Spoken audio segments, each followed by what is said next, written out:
R K. विज्ञान PG college कालाड़ में BA part second year के सभी बच्चों को नमस्कार। और सभी को आज ये टॉपिक पढ़ाया जाएगा कि राष्ट्रपति। इससे पहले संसद के बारे में अपन विस्तृत चर्चा कर चुके थे। तो संसद के मुख्य तौर पर 3 अंग होते हैं। 3 अंग होने के साथ साथ अपन जो 2 अंग थे, लोकसभा और राज्यसभा, उसके बारे में अपन विस्तृत चर्चा कर चुके हैं। अब उसके बाद में संसद पूर्ण रूप से कब बनेगी? तो कहना मतलब जब तक राष्ट्रपति नहीं होगा, कोई भी कानून संसद द्वारा बनाया जाता है, जब तक राष्ट्रपति के हस्ताक्षर नहीं होंगे तो कानून या वह बिल या वह विधेयक लागू नहीं होगा। तो अपन ये कह सकते हैं कि संसद पूर्ण कब होगी? जब राष्ट्रपति होगा। तो आज अपन जो अगला अपना जो राष्ट्रपति का जो पॉइंट है उस पर अपन विस्तृत चर्चा करेंगे। इसमें अधिकतर क्वेश्चन पूछ लिया जाता है कि राष्ट्रपति का चुनाव किस प्रकार से होता है, या निर्वाचित मंडल में क्या होता है, या फिर राष्ट्रपति को कितने वेतन, कितने भत्ते या कितना कार्यकाल होता है। तो प्यारे बच्चों, आज अपन राष्ट्रपति के बारे में विस्तृत चर्चा करेंगे। तो अपन सर्वप्रथम ये बताएंगे कि अनुच्छेद 52 के तहत जो आर्टिकल 52 है उसमें यह कहा गया है कि भारत में एक राष्ट्रपति होगा। जब भारत का एक राष्ट्रपति होगा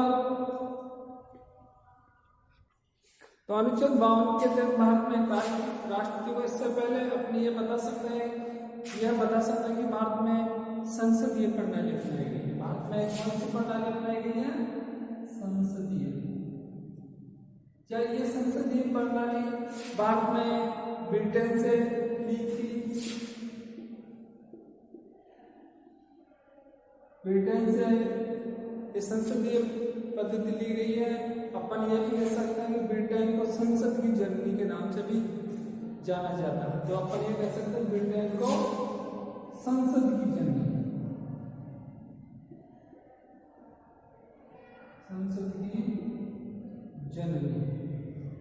लेकिन प्यारे बच्चों, आपको विदित हो गया कि जो संसदीय व्यवस्था है, संसदीय व्यवस्था और एक अध्यक्षीय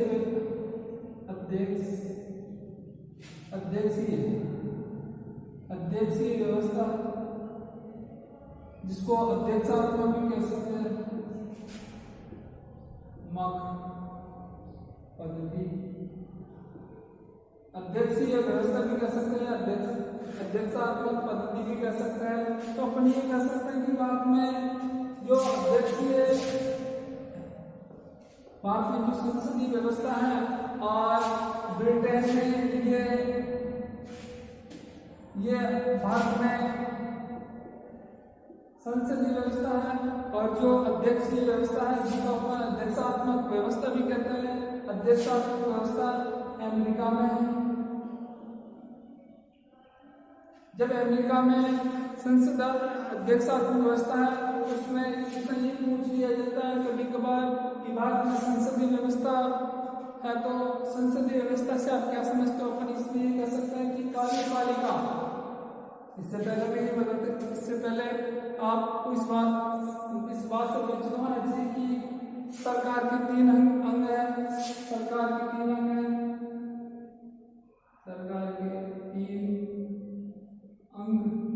जैसे व्यवस्था विभाग,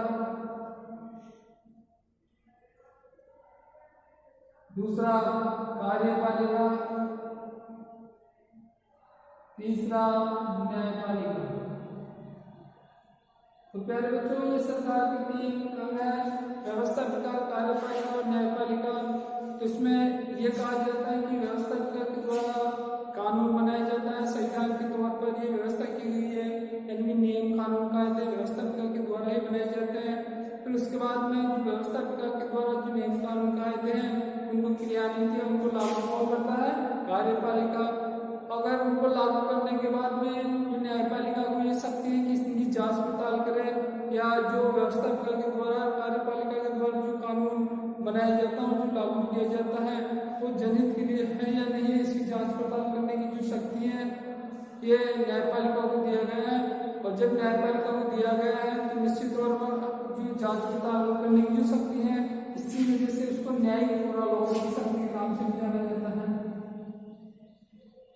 न्यायिक पुनरावलोकन। तो कहने मतलब न्यायिक पुनरावलोकन का अभिप्राय ये क्या है कि व्यवस्थापिका के द्वारा जो नियम कानून कायदे बनाए जाते हैं कार्यपालिका द्वारा जो लागू किए जाते हैं उनकी जांच पड़ताल सही तरीके से कर लिया जाए और वो कार्य जनहित के लिए अच्छा है तो उसको कार्य उस विधेयक को आगे या उस नियम को आगे की ओर अग्रसर कर देते हैं, अगर नहीं है तो उसको वहीं पे रोक देते हैं। तो कहने का मतलब जो संसदीय व्यवस्था है, संसदीय व्यवस्था में इन दोनों अंगों का सर्वोपरि है। कहने का अभिप्राय, मेरे को समझाने का अभिप्राय यही था कि जो संसदीय व्यवस्था है, व्यवस्था संसदीय जो बाद में व्यवस्थापिका अपनाई गई है, संसदीय जो पद्धति अपनाई गई है उसमें व्यवस्थापिका और कार्यपालक इन दोनों ही बराबर भागीदारी है। तो कहना का मतलब ये दोनों अंग होने जरूरी, जबकि अध्यक्षात्मक शासन व्यवस्था जो अमेरिका में अपनाई गई है इसमें मात्र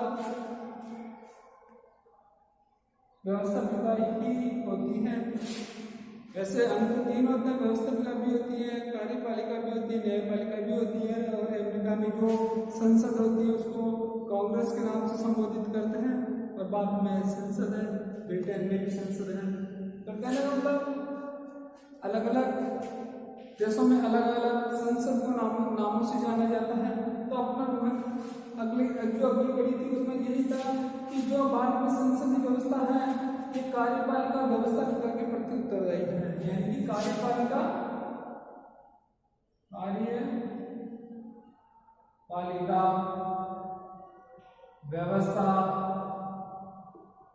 व्यवस्थापिका के प्रति उत्तरदायी होती है। कहने का मतलब ये है कि जो कार्यपालिका व्यवस्थापिका के प्रति उत्तरदायी होती है तो अपन ये कह सकते हैं जो संसदीय व्यवस्था में कार्यपालिका में से भी सदस्य लिए जा सकते हैं और व्यवस्थापिका में से भी सदस्य लिए जा सकते हैं। दोनों में अधिकतर कभी इसके सदस्य इसमें जा सकते हैं और इसके सदस्य इसमें जा सकते हैं। तो इसलिए आप ये कह सकते हैं कि इसमें पिता पुत्र का संबंध होता है। भारत में जो संसदीय व्यवस्था अपनाई गई है इसमें पिता पुत्र का संबंध होता है, इसलिए यहाँ पर संसदीय व्यवस्था होती है। इसमें जो एक विद्वान थे रेंजो मोड के अनुसार ये कहा कि संपूर्ण मंत्रिमंडल एक साथ तैरता है और एक साथ डूबता है। संपूर्ण मंत्रिमंडल एक साथ तैरता है और एक साथ डूबता है। अगर किसी के खिलाफ अगर एक मंत्री के खिलाफ अविश्वास प्रस्ताव पारित हो जाता है तो संपूर्ण मंत्रिमंडल को त्यागपत्र देना ही होता है। और इसलिए प्रसिद्ध विद्वान रेंजो मोड के अनुसार यह शब्द कहा गया कि संपूर्ण मंत्रिमंडल एक साथ तैरता है और एक साथ डूबता है। आगे जो क्वेश्चन यही यहाँ से पुटअप होता है कि संसदीय व्यवस्था क्या है, यानी कार्यपालिका व्यवस्था के प्रति उत्तरदायी होता है। उसके बाद में जो अध्यक्षात्मक पद्धति है, अध्यक्षात्मक व्यवस्था है, इसमें पिता पुत्र का कोई संबंध नहीं होता है। कार्यपालिका व्यवस्थापिका के प्रति कोई जवाबदारी नहीं होती है। व्यवस्थापिका अलग है, कार्यपालिका अलग है और न्यायपालिका अलग है। तो कहने का मतलब बात में जो संसदीय व्यवस्था है, संसदीय व्यवस्था अपनाई गई है, संसदीय व्यवस्था अपनाई गई है। उसके तहत ही भारत में सरकार के तीन अंग होते हैं, व्यवस्थापिका, कार्यपालिका और न्यायपालिका। और जो व्यवस्थापिका है उसको भारत में जो संघीय व्यवस्थापिका उसको संसद के नाम से जाना जाता है। जब संसदीय व्यवस्थापिका के नाम से जाना जाता है तो संसद के भी तीन अंग होते हैं, लोकसभा, राज्यसभा और राष्ट्रपति। और राष्ट्रपति होगा तभी संसद पूर्ण होती है। मुख्य तौर पर संसद के दो ही सदन होते हैं, एक लोकसभा और एक राज्यसभा। इसके बाद जो है वो आप देखें तो अपन ये कह सकते हैं कि कार्यपालिका व्यवस्थापिका के प्रति उत्तरदायी होती है। लेकिन इससे पहले अपन ये कह सकते हैं भारत में लोकतंत्रात्मक शासन व्यवस्था अपनाई गई है। भारत में कौन सी व्यवस्था अपनाई गई है? लोकतंत्रात्मक शासन व्यवस्था अपनाई गई है।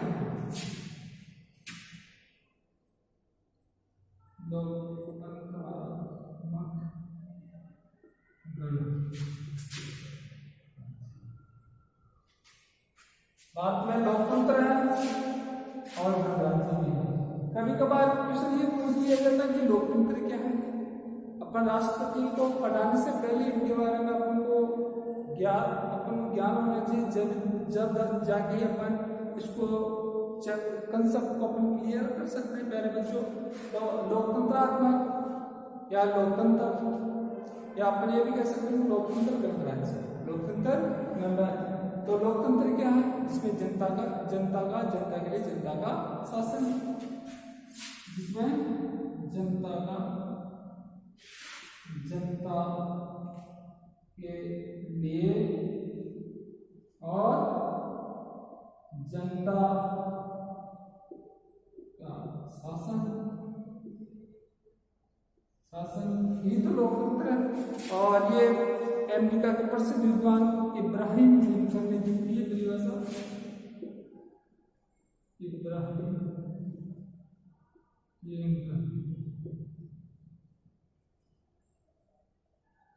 इब्राहिम लिंकन ने दी ये परिभाषा। तो अपन ये कह सकते हैं कि जनता के लिए जनता का जो शासन है उसको अपन लोकतंत्र कहते हैं। तो कभी कभार क्वेश्चन ये पूछ लिया जाता है कि भारत में कैसी शासन व्यवस्था है? लोकतंत्रात्मक गणराज्य। तो अब गणराज्य क्या है? इसमें जनता का चुनाव, यही गणतंत्र राज्य। अधिकतर बच्चे यही गलती करते हैं, जबकि गणराज्य अलग ही है। जहाँ के जो राष्ट्रीय अध्यक्ष हैं, राष्ट्रीय अध्यक्ष का पद वंशानुगत ना होकर जनता द्वारा चुने जाए। तो अपन ये कह सकते हैं कि गणराज्य वही है जो जहाँ के जो राष्ट्रीय अध्यक्ष है वंशानुगत ना होकर वहाँ की जो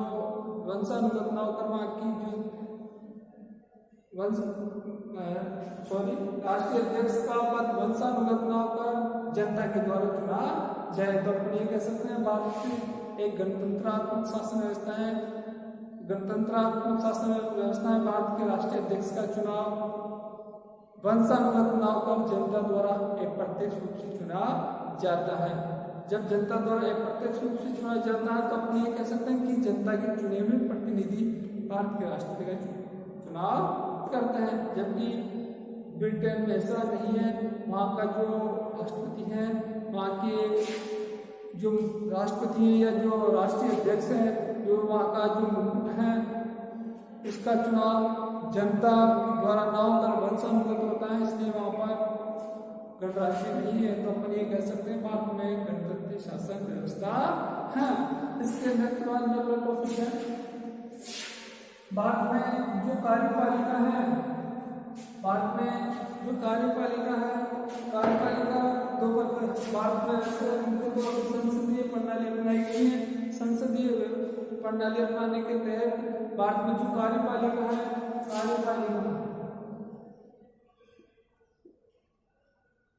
कार्यपालिका में मुख्य तौर पर दो प्रकार की होती है। एक नाममात्र की कार्यपालिका और एक वास्तविक कार्यपालिका, जिसको एक औपचारिक कार्यपालिका भी दो प्रकार। इसके प्रकार दो प्रकार, एक औपचारिक कार्यपालिका, दूसरी वास्तविक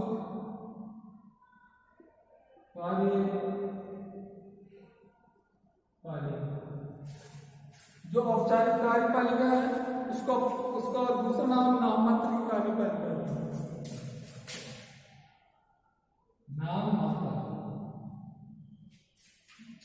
तो अपन ये कह सकते हैं भारत में कार्यपालिका दो प्रकार की है, एक वास्तविक कार्यपालिका और एक औपचारिक कार्यपालिका।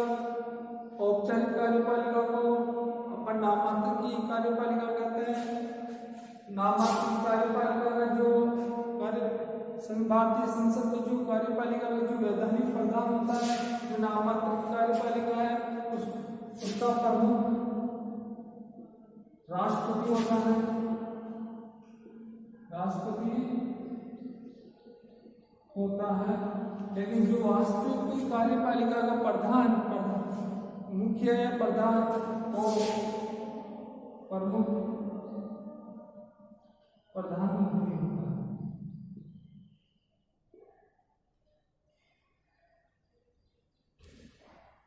तो अपन ये कह सकते हैं औपचारिक संविधान के तौर पर राष्ट्रपति को संपूर्ण शक्तियां दी गई है, लेकिन वास्तविक तौर पर वह कार्यपालिका का नाममात्र का प्रधान है। वास्तविक शक्तियों का प्रयोग प्रधानमंत्री और उसका मंत्रिमंडल करता है। तो क्वेश्चन यही आता है कि वास्तविक कार्यपालिका का प्रधान कौन है? तो वास्तविक कार्यपालिका का प्रधान प्रधानमंत्री होता है और नाममात्र कार्यपालिका का या रबड़ स्टैम्प, जिसको रबड़ की मोहर कहते हैं, वो रबड़ की मोहर कौन है?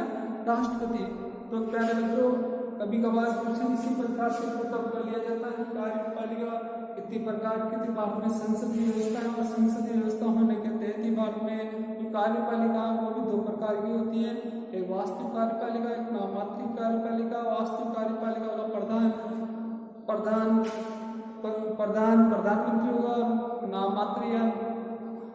नाममात्र की जो शक्तियां हैं, नाममात्र की जो कार्यपालिका उसका मुख्य या प्रधान होता है, राष्ट्रपति होता है। संपूर्ण शक्ति संविधान के तौर पर राष्ट्रपति के नाम से चलती है, लेकिन वास्तविक शक्तियों का प्रयोग प्रधानमंत्री और मंत्रिपरिषद ही करता है। प्यारे बच्चों, इसके बाद अपन ये कह सकते हैं अनुच्छेद 53 के तहत, आर्टिकल 53 के तहत संपूर्ण शक्तियां राष्ट्रपति के नाम से क्रियान्वित होती है, लेकिन उन शक्तियों का प्रयोग प्रधानमंत्री यानी कि जो प्रधानमंत्री और मंत्रिपरिषद की सहायता से उन कार्यों का निर्धारण करता है। इसके बाद में अपन ये बताएंगे कि राष्ट्रपति पद के लिए क्या क्या योग्यता होनी चाहिए। तो अनुच्छेद 58 के तहत, आर्टिकल 58 के तहत भारत के राष्ट्रपति के लिए निम्न योग्यता होनी चाहिए। अनुच्छेद 58 के तहत भारत का राष्ट्रपति बनने के लिए निम्न योग्यता होनी चाहिए। वह भारत का नागरिक होना चाहिए, उसकी आयु 35 वर्ष होनी चाहिए, पागल या दिवालिया ना होना चाहिए, संसद के सदस्य बनने की योग्यता रखता हो, उसके तहत वो संसद के किसी भी सदन का सदस्य ना हो। योग्यता तो रखता हो लेकिन संसद का सदस्य नहीं बन सकता है, क्योंकि अगर राष्ट्रपति के लिए योग्य होना है तो वो किसी भी दोहरे सरकारी पद पर कार्य नहीं होना चाहिए। तो अपन ये कह सकते हैं कि राष्ट्रपति के लिए भारत का नागरिक हो, 35 वर्ष की आयु हो और संसद के द्वारा जो निर्धारित शर्तें हैं उनको पूरा करता हो। कहने का अभिप्राय यही है। अब तक इसमें जो आयु है, आयु वर्ष, उसका ही अंतर होता है। जैसे संसद के सदस्यों के लिए, यानी संसद में 2 सदन होते हैं, एक लोकसभा और एक राज्यसभा। लोकसभा के सदस्य बनने के लिए 25 वर्ष, राज्यसभा का सदस्य बनने के लिए 30 वर्ष और राष्ट्रपति और उपराष्ट्रपति बनने के लिए 35 वर्ष। और बाकी योग्यता वही होती है जो भारतीय संविधान द्वारा निर्धारित की गई है, और कई शर्तें संविधान के तहत लागू तो की गई है, लेकिन संसद के द्वारा भी उनको स्वीकृति दी जाती है। तो अपन ये कह सकते हैं कि राष्ट्रपति की जो योग्यता है उसे 58 के तहत, आर्टिकल 58 के तहत निम्न योग्यता होनी चाहिए। इसके पहले अपन राष्ट्रपति को के नामों से भी जानते हैं। कभी कभार क्वेश्चन पूछ लिया जाता है कि राष्ट्रपति को क्या अन्य नाम कौन कौन से हैं।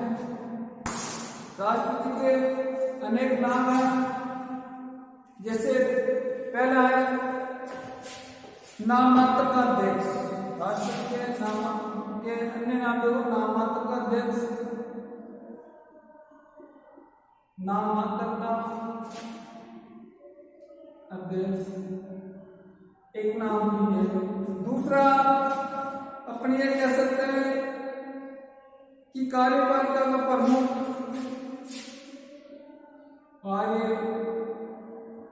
पालिका का प्रमुख। तीसरा अन्य नाम से जानेंगे कि संसदीय शासन का मुखिया, संसदीय शासन का मुखिया, संसदीय शासन का मुखिया, कार्यपालिका का संवैधानिक प्रधान यानी कि संवैधानिक प्रधान। संवैधानिक प्रधान के साथ इसको भारत का प्रथम नागरिक, इसको भारत का प्रथम नागरिक अगर किसी देश के नागरिकों की गणना की जाएगी, जनगणना की जाएगी, तो सबसे पहले गणना किसकी आएगी? भारत के राष्ट्रपति। तो कहने वाला भारत का प्रथम नागरिक,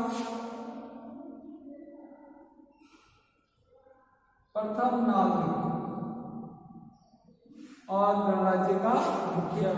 और अगला है गणराज्य का प्रमुख या गणराज्य का प्रमुख, गणराज्य का प्रमुख। तो कभी कभार क्वेश्चन पुटअप कर लिया जाता है कि राष्ट्रपति के अन्य नाम बताइए, या 3 अलग दे देंगे और एक इनमें से एक दे देगा। तो पूछ लेगा कि राष्ट्रपति के अन्य नाम कौन से हैं? तो नाम मात्र का अध्यक्ष हो गया, दूसरा कार्यपालिका का प्रमुख हो गया, तीसरा संसदीय शासन का मुखिया हो गया, चौथा संवैधानिक कार्यपालिका का संवैधानिक प्रधान हो गया, ये कार्यपालिका का संवैधानिक प्रधान हो गया, दूसरा अगला है प्रथम नागरिक, देश का प्रथम नागरिक, और उसके बाद गणराज्य का प्रमुख। ये राष्ट्रपति को अन्य नामों से जाना जाता है। कभी कभार पूछेगा, जब पूछ लिया जाए तो आप लोग प्यारे बच्चों को अपना नहीं, कोई आवश्यकता नहीं है। ये अधिकतर आप आरपीएससी दो या फिर आपके सब्जेक्ट से संबंधित मान लो, या किसी प्रकार का कोई सहायक कमांडेंट या अन्य कंपटीशन दे, इस प्रकार के राष्ट्रपति के नाम से एक भी क्वेश्चन पुटअप कर सकते हैं। तो आपको इनको भली भांति आप इन नामों से परिचित होने चाहिए और आपको ये याद करना चाहिए। उसके बाद में निर्वाचन मंडल, इसके बाद में जो राष्ट्रपति की चुनाव प्रक्रिया है, जो चुनाव प्रक्रिया को देखिए,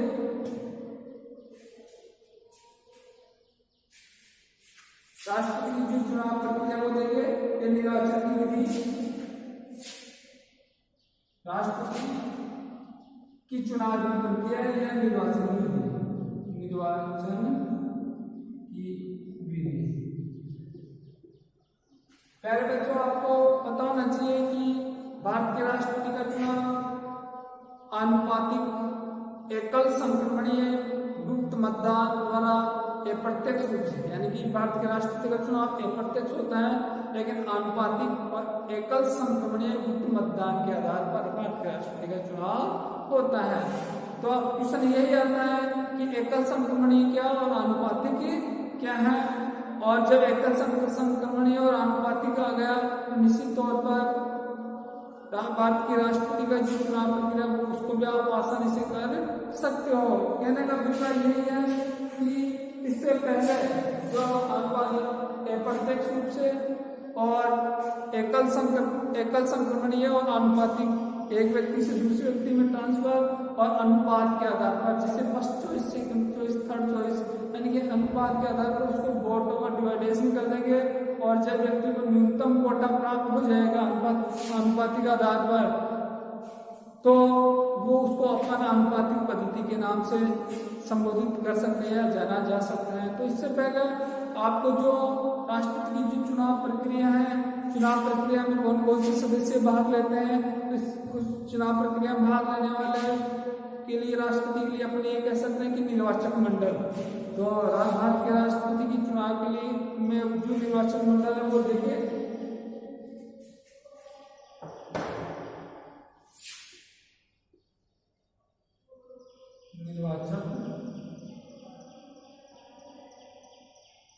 निर्वाचक मंडल आपको ये भलीभांति विधि चाहिए, आप भलीभांति परिचित हो कि निर्वाचक मंडल में भारत के राष्ट्रपति के चुनाव में संसद के दोनों सदन, संसद के दोनों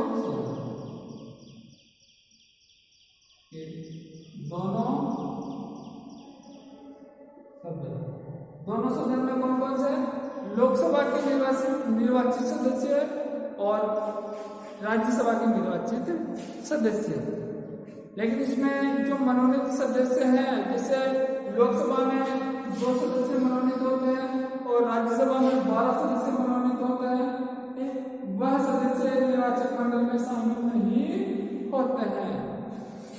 निर्वाचक मंडल में संसद के दोनों सदन के निर्वाचित सदस्य, लेकिन इसमें लोकसभा में 2 मनोनीत सदस्य होते हैं जिनको अपन एंग्लो इंडियन या आंग्ल भारतीय सदस्य के नाम से भी जानते हैं वो, और राज्यसभा में जो मनोनीत सदस्य हैं जिनको राष्ट्रपति मनोनीत करता है, जो कला विज्ञान साहित्य जनसेवा में या राष्ट्रपति की नजर में वह व्यक्ति उच्च कोटि का विद्वान है, उन 12 सदस्यों को राष्ट्रपति राज्यसभा में मनोनीत करता है। वह सदस्य राष्ट्रपति चुनाव में भाग नहीं लेते हैं। तो 12 सदस्यों को 14 सदस्यों को अपन कट कर देंगे। तो उसके बाद में भारत में जितने भी वर्तमान में 29 राज्य हैं, उन 29 राज्यों की विधानसभाओं के निर्वाचित सदस्य, भारत में जितने भी राज्य हैं उन राज्यों की विधानसभाओं के निर्वाचित सदस्य होते हैं। जैसे विधानसभा में जिस राजस्थान की विधानसभा है, राजस्थान की विधानसभा में राज्यपाल 1 सदस्यों को मनोनीत करता है, वह सदस्य शामिल नहीं होगा, बल्कि ओनली जो 28 राज्यों के जो निर्वाचित सदस्य हैं वो सदस्य ही विधानसभा के द्वारा जो निर्वाचित सदस्य हैं वह चाहे 28 राज्यों चाहे 29 राज्यों, भारत में जितने भी राज्य हैं वहाँ के निर्वाचित सदस्य, विधानसभा के निर्वाचित सदस्य राष्ट्रपति के चुनाव में भाग लेते हैं। फिर संघ शासित प्रदेशों को शामिल नहीं किया गया, लेकिन दिल्ली और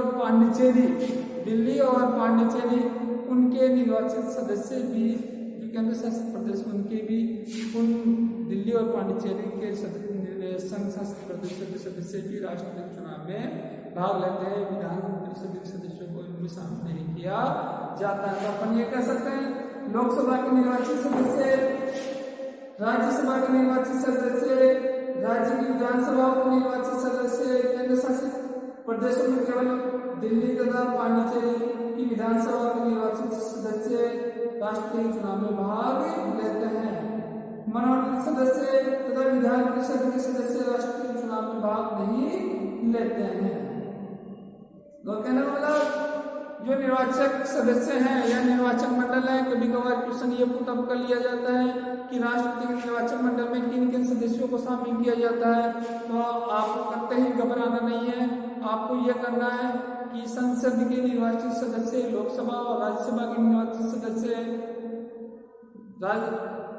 भारत देश में जितने भी राज्य हैं वहाँ की विधानसभाओं के निर्वाचित सदस्य, दिल्ली और पांडिचेरी जो केंद्र शासित प्रदेश है वहाँ के विधानसभा के निर्वाचित सदस्य, ये सदस्य निर्वाचक मंडल में शामिल होते हैं मनोनीत, और जो जहाँ पर जिन राज्यों में विधान परिषद है और केंद्र शासित प्रदेश है,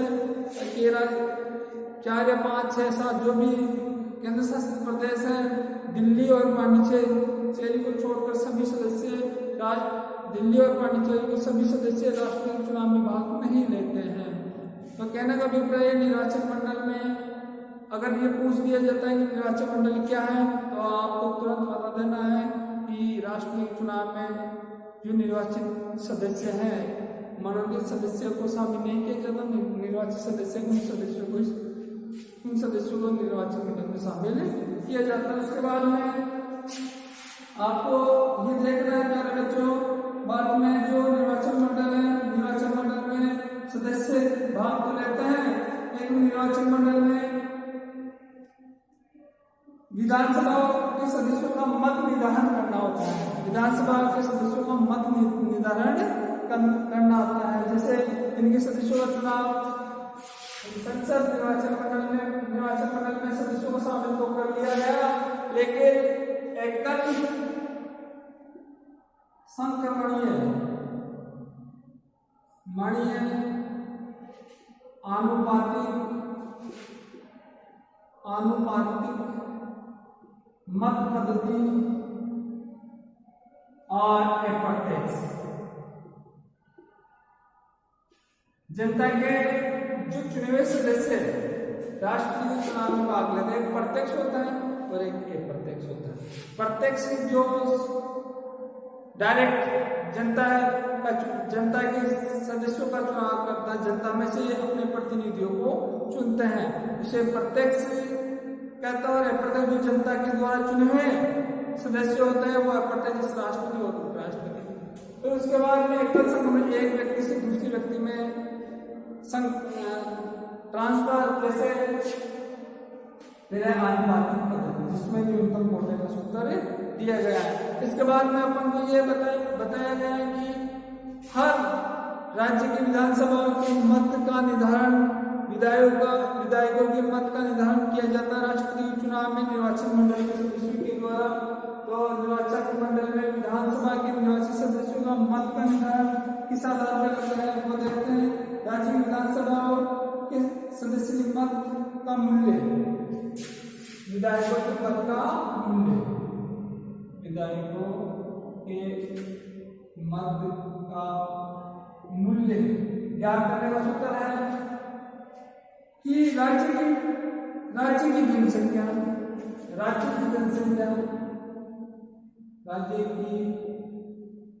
जनसंख्या बटे विधायक, जितने भी विधायक हैं, जैसे विधानसभा में सदस्यों की कुल सदस्य संख्या है, जैसे विधानसभा में विधायकों की कुल सदस्य संख्या है, जैसे विधानसभा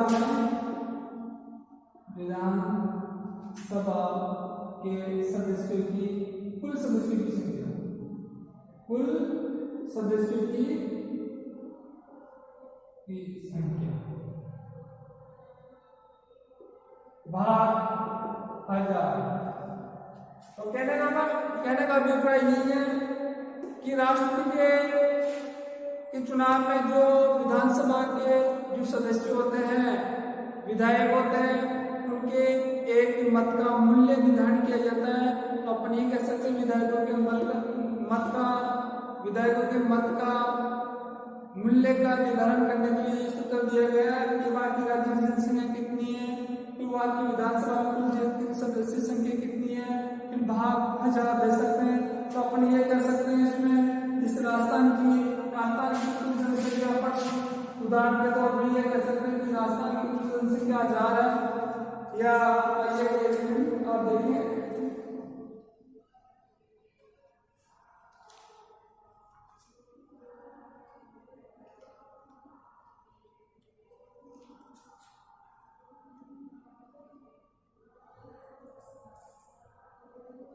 जैसे अपन ये कह सकते हैं कि राजस्थान राज्य की कुल जनसंख्या 10 लाख है, और उस 10 लाख में जैसे उदाहरण के तौर पर जैसे राजस्थान राज्य की कुल जनसंख्या, राजस्थान से पहले तो उदाहरण के तौर पर राजस्थान से जैसे 10 लाख है,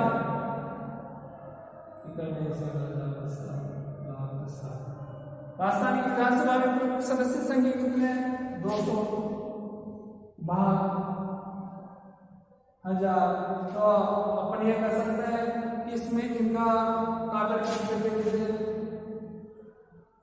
इनको है ना, ये दो 50। तो कहने का मतलब एक विधायकों का मत का मूल्य 50 है। उदाहरण के तौर पर इसी प्रकार अलग अलग राज्य की जो विधानसभाओं के, जैसे उत्तर प्रदेश में ज्यादा है तो वहाँ के सदस्यों का मत मूल्य ज्यादा आ जाएगा। फिर उन सभी का मत मूल्य निर्धारण करने के बाद में जो न्यूनतम कोटा होगा, उन न्यूनतम कोटे में जो दिए गए जो सदस्य संख्या है बटे 2 + 1 है ना, उनमें करने के बाद जो न्यूनतम कोटे का सूत्र के फॉर्मूले के तहत उनको जो राष्ट्रपति को जो सबसे ज्यादा वोट मिल जाते हैं और +1 होगा, वही न्यूनतम कोटे के फॉर्मूले के तहत उसको मत मिल जाते हैं, तो भारत का राष्ट्रपति बन जाएगा। तो ये विधायकों का मत मूल्य ज्ञात करने का सूत्र है। इसी प्रकार सांसदों के मत मूल्य सांसदों के मतों के मूल्य का निर्धारण करना भी होता है। तो सांसदों के मत का मूल्य का निर्धारण है कि समस्त विधानसभा के सदस्यों के कुल मतों का कुल योग, समस्त, जैसे ये तो होगा विधायकों का, अब है सांसदों का। सांसदों का मत मूल्य, सांसदों का मत मूल्य जिस प्रकार से ये राजस्थान के विधायकों के मत का मूल्य निकाला, तो उन सभी का योग, सभी विधायकों का, सभी विधान सभाओं के विधायकों का मत मूल्य का योग भाग क्या है, वहां के जो सांसद हैं, संसद के निर्वाचित सदस्य हैं, जैसे 245, 45 और 545 है ना, इनका योग। फिर उसके बाद में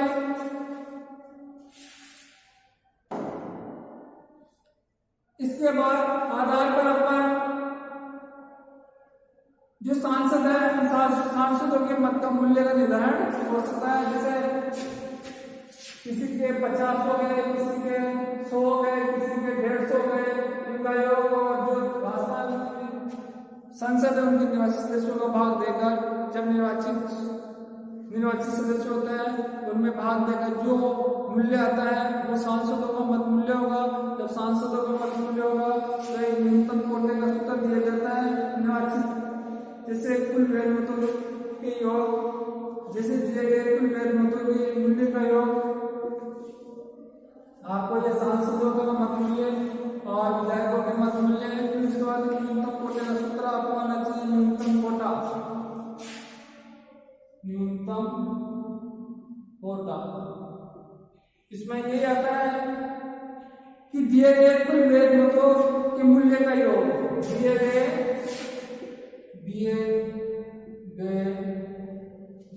व्यय मूल्य, दिए गए कुल व्यय मतों का योग, दिए गए कुल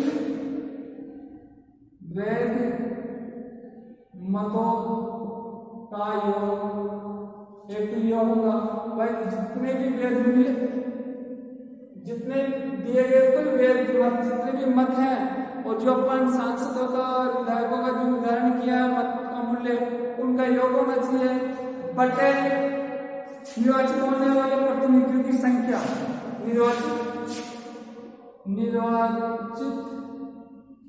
होने वाले प्रतिनिधियों की संख्या। एक ये होगा भाई राष्ट्रपति चुनाव में 5 सदस्य भाग ले रहे हैं, या 2 ले रहे हैं, या 3 ले रहे हैं, इस प्रकार से होगा। फिर उसके सदस्य के बाद में प्लस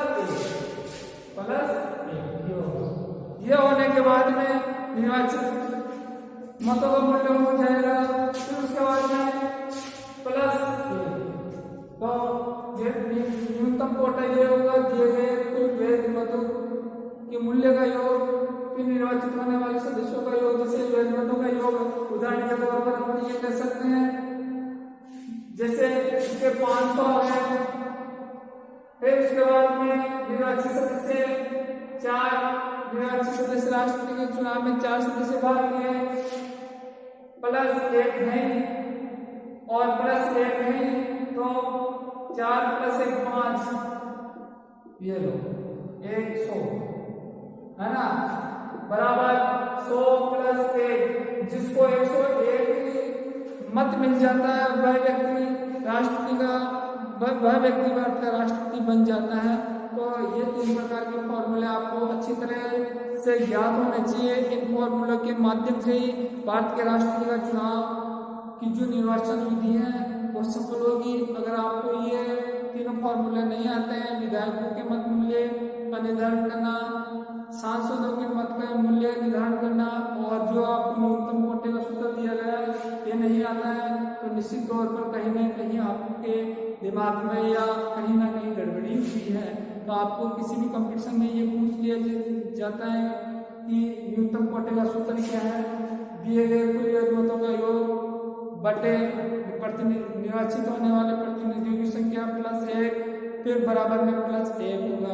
इस प्रकार से आप राष्ट्रपति के चुनाव में जो न्यूनतम कोटा है उस कोटे के माध्यम से आप राष्ट्रपति के चुनाव की प्रक्रिया में भाग ले सकते हैं। वैसे भारत के राष्ट्रपति में भारत का नागरिक होने के नाते कोई भी व्यक्ति भारत देश का हो राष्ट्रपति के चुनाव में भाग लेना चाहिए, बेशक संसद के द्वारा जो निर्धारित शर्तें की उसको पूरा करता हो। इसके बाद में अपन पढ़ेंगे कि भारत के राष्ट्रपति का जो चुनाव है उस चुनाव में जो न्यूनतम कोटा है उसके बाद में जो मत पद्धति है, मत पद्धति न्यूनतम कोटा हो गया, मतों की गणना किस प्रकार से की जाती है। फिर उसके बाद में जो नामांकन है, भारत के जो राष्ट्रपति हैं उस नामांकन के लिए क्या शर्तें होनी चाहिए, भारतीय संविधान के द्वारा क्या शर्तें निर्धारित की गई वो देखे। भारत का कोई व्यक्ति राष्ट्रपति बनने जा रहा है या राष्ट्रपति की योग्यता रखता हो, जब भारत देश का संविधान लागू हुआ उस समय कोई भी व्यक्ति जिसकी आयु 35 वर्ष हो वह व्यक्ति भारत का राष्ट्रपति बन सकता था, लेकिन हर व्यक्ति कोई लोकप्रियता प्राप्त करने के नाते हर व्यक्ति राष्ट्रपति का जो पद है उसकी गरिमा को ठेस पहुंचाते हुए, उसके मान सम्मान को ठेस पहुंचाते हुए हर व्यक्ति खड़े हो जाते हैं और मात्र वो पूरी लोकप्रियता प्राप्त करने के पर्पज से खड़े हो जाते हैं और एक सही व्यक्ति का अपन चुनाव नहीं कर पाते थे और अधिक भीड़ भड़का हो जाता था। इस पर कंट्रोल करने के लिए चुनाव आयोग के द्वारा और संसद के द्वारा जो शर्तें निर्धारित की गई उसमें ये कहा गया वर्तमान में 50-50 लोगों का अनुमोदन और 50 लोगों का प्रस्ताव होना जरूरी है। कोई भी व्यक्ति भारत का राष्ट्रपति बनने जा रहा है, राष्ट्रपति की बनने की योग्यता रखता हो, उसके लिए संसद में 50 लोगों का अनुमोदन, जब फॉर्म भरे तो 50 लोग के हस्ताक्षर होने चाहिए और 50 लोगों के द्वारा प्रस्ताव होने चाहिए। कम से कम 100 व्यक्ति उस सदस्य का समर्थन नहीं करता है। फिर उसके बाद में जमानत राशि पहले ना के बराबर थी, फिर बाद में 2500 कर दी गई। वर्तमान में जो भारत के राष्ट्रपति की जो जमानत राशि 15,000 रुपये तय की गई है और उस 15,000 के माध्यम से हर व्यक्ति अब राष्ट्रपति के चुनाव में भाग नहीं ले सकता है। तो अपन ये कह सकते हैं कि नामांकन बनने के लिए नामांकन बनने के लिए 50 लोगों का अनुमोदन और 50 लोगों का प्रस्तावक और जमानत राशि के बतौर 15,000 चुनाव आयोग के द्वारा अपने पास रखी जाती है और उसी जमानत राशि को बचाने के लिए कुल मतों का 1/6 मत मिलते हैं तो वो भविष्य में 1/6 या उससे अधिक मत मिलते हैं तो भविष्य में वो जमानत राशि भविष्य में फिर काम आ सकती है या कभी कोई चुनाव लड़ेगा। नहीं, अगर 1/6 मतों से कम उसको कुल मतों का मिलता है, कुल मतों से कम मिलता है 1/6 मतों से, तो निश्चित तौर पर वो जमानत राशि जब्त कर ली जाती है। जो एक उसके सवालिया निशान लग जाता है उसके मान सम्मान में। और ये पॉइंट आपको अच्छी तरह से, ये बातें आपको अच्छी तरह से याद होनी चाहिए भाई, कितने लोगों के द्वारा अनुमोदन और कितने लोगों की प्रस्ताव और कितने लोगों के द्वारा जमानत राशि दी जाती है। तो नामांकन करने के लिए ये है। अब तक अपन ये कह सकते हैं कि जो भारत का जो राष्ट्रपति है सर्वप्रथम राष्ट्रपति डॉक्टर राजेंद्र प्रसाद था। डॉक्टर राजेंद्र प्रसाद थे जो सबसे लंबे कार्यकाल तक रहे। वर्तमान में जो राष्ट्रपति हैं रामनाथ कोविंद है। अब कुछ ही दिनों बाद में, कुछ ही महीनों बाद में चुनाव होने की प्रक्रिया तेज हो गई है। तो अब ये जो राष्ट्रपति की चुनाव प्रक्रिया है उसके लिए आप सभी बच्चों को भली भांति ये ज्ञात रहना चाहिए कितने लोगों के द्वारा अनुमोदन, कितने लोगों के द्वारा प्रस्ताव, कितनी जमानत राशि, कितनी योग्यता है, भारत में संसदीय व्यवस्था है या लोकतंत्रीय शासन व्यवस्था है, भारत में जो संसदीय व्यवस्था कहाँ से ली गई है और अध्यक्ष शासन व्यवस्था कहाँ पे है, अध्यक्षीय शासन व्यवस्था क्या है, संसदीय शासन व्यवस्था क्या है, भारत में गणराज्य है तो गणराज्य से आप क्या समझते हो, ये बातें आपको अच्छी तरह से बहान होना चाहिए। अब उसके बाद में जो राष्ट्रपति है, राष्ट्रपति के नामांकन के बाद में शपथ अनुच्छेद 7 के तहत, अनुच्छेद 7 के तहत आर्टिकल क्या है बच्चों, आपको याद होनी चाहिए कि आर्टिकल क्या है, अनुच्छेद क्या है। तो इन आर्टिकल या अनुच्छेदों को अच्छी तरह याद होना चाहिए। आर्टिकल यानी कि शपथ,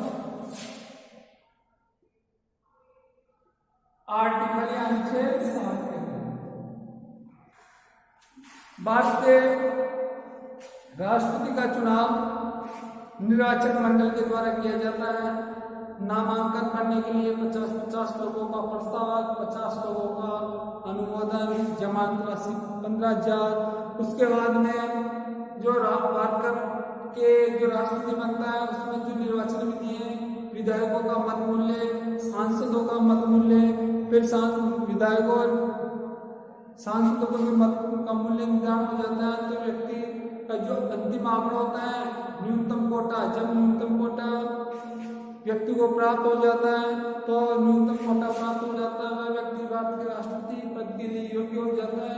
जब योग्य हो जाता है तो उसको शपथ, भारत के राष्ट्रपति को शपथ कौन दिलाता है, तो अपन ये कह सकते हैं शपथ आर्टिकल 60 के तहत सर्वोच्च न्यायालय का मुख्य न्यायाधीश, सर्वोच्च न्यायालय का मुख्य न्यायाधीश नहीं है तो अन्य न्यायाधीश भी नहीं है, तो सर्वोच्च न्यायालय में जो सबसे वरिष्ठतम व्यक्ति है, सर्वोच्च न्यायालय के वरिष्ठतम सर्वोच्च न्यायालय में वो व्यक्ति भारत के राष्ट्रपति के जो योग्य व्यक्ति को शपथ दिलाता है। तो अपन ये कह सकते हैं भारत के राष्ट्रपति को शपथ सर्वोच्च न्यायालय का मुख्य न्यायाधीश दिलाता है।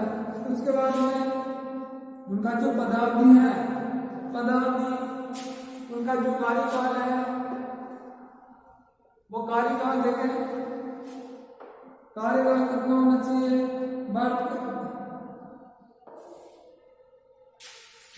अब यह समय भारत के राष्ट्रपति का कार्यकाल 5 साल का होता है, भारत के राष्ट्रपति का कार्यकाल 5 साल का होता है। लेकिन कार्यकाल होने के उपरांत भी अगर ये व्यक्ति अयोग्य है, असक्षम है या कदाचारी है या अपनी योग्यता के अनुसार कार्य नहीं कर रहा है तो आर्टिकल अनुच्छेद 61 के तहत, अनुच्छेद 61 के तहत शपथ हो गया। 5 साल सर्वोच्च न्यायालय का मुख्य न्यायाधीश, कार्यकाल 5 साल का। अगर ये व्यक्ति अयोग्य है, असक्षम है, अपनी योग्यता के अनुसार कार्य नहीं कर रहा, कदाचारी है, तो अनुच्छेद 61 के तहत भारत के राष्ट्रपति पर महाभियोग लगाया जा सकता है। तो क्वेश्चन ये अब तक भारत के राष्ट्रपति पर किसी भी व्यक्ति पर महाभियोग नहीं लागू किया गया या लगाया नहीं गया। लेकिन अगर व्यक्ति अयोग्य है, असक्षम है, कदाचारी है, अपनी योग्यता के अनुसार कार्य नहीं कर रहा है तो उस व्यक्ति पर अनुच्छेद 61 के तहत संसद के द्वारा महाभियोग लगाया जाता है। जो भी महाभियोग लगाता है, जो भी संसद के द्वारा महाभियोग लगता है, जो भी संसद महाभियोग लगा रहा है उन चाहे वो लोकसभा हो, राज्यसभा हो, जो भी सदन पहले लगा रहा है उसके 1/4 सदस्य के द्वारा स्वीकृति होनी चाहिए लिखित में। और अगर वो 1/4 सदस्य अगर स्वीकृति देते हैं तो उसी सदन के 2/3 सदस्य उसी सदन।